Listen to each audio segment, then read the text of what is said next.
This is a part two of the first video or the first live that I made earlier today. This is just the news on what we got everything valued at. We stopped at two places. One was um, out of this world collectibles. Right when I got there, I didn't even make it to the front door. I started walking up, and the owner said that I had better chances at going to a comic book store than to coming there. I didn't even get to go in to see if any of these were good. So I ended up leaving. I went to a different comic book store. They offered me $12 in store credit for all of these. Turned them down, kept them with me. I paid for these. Um, These were the Star Wars ones were $3 a piece, and I have five of them, and then these were all $1 a piece. So I took these back with me. I went to a Pokemon store, or a game store that specialized in cards. They had Magic, Pokemon, other stuff. I went. They checked these out for me. They said that they always have cards like these that they buy in bulk and they sell them 25 cents. So I'm going to be going back to their store to see if I can find any of these good ones. Um, Found out that this one here and this one here are fakes. Um, they let me know that original cards have a black like line in between them from both cards being put together. These ones did not. And the color of the blue, one of them was lighter and the other one was darker, and the yellow in the letters were faded. So that's how she determined these were fake. And she said that the GXs and the V stars don't come in gold. I have this V star that she verified. As you can see, there's some gold on it, but the whole thing isn't completely gold like these ones. So took it on these two cards, but one of them came in this one right here. This one came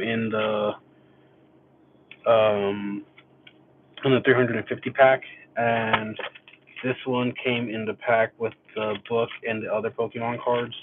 I got this one from that one I got from Let's Flip That Shit.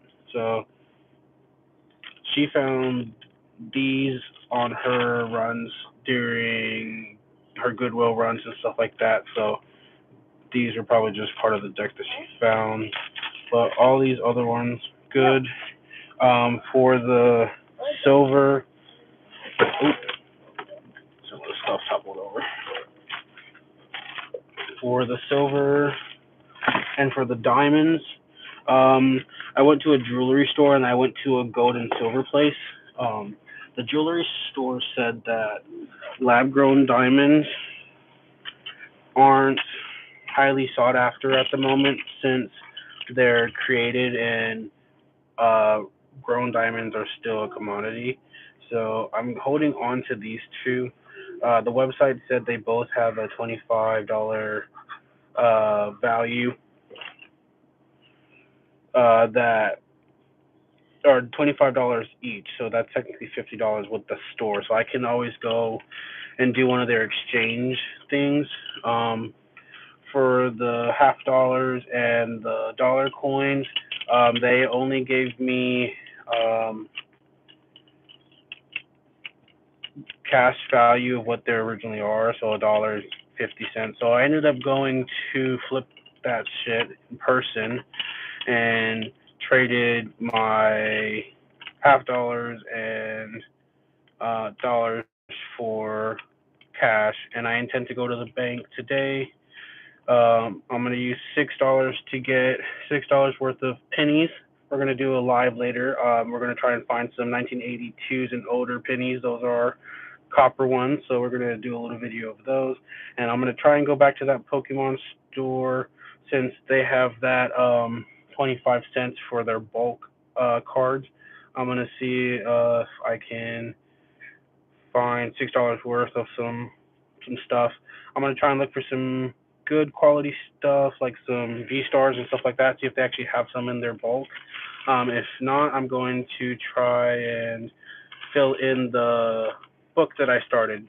I have a Pokemon binder. I've gotten the first three regions in there, but there's a lot of missing cards, so I'm gonna try and go to that store and try and find a lot of those, and I'm gonna try to see if I can find any good stuff in there. I'll try to go live while I'm at the card store, so maybe you guys can see some of that. But everything did come back with me, except the $half and the dollar coins. In total, we had $11 worth of stuff, so that's what we exchanged it for. We're gonna try and reinvest that into some more Pokemon cards and some rows of pennies to see if we can find some 1982 pennies. Thank you guys for tapping in. I'll let y'all know if there's any more updates. Have a good one.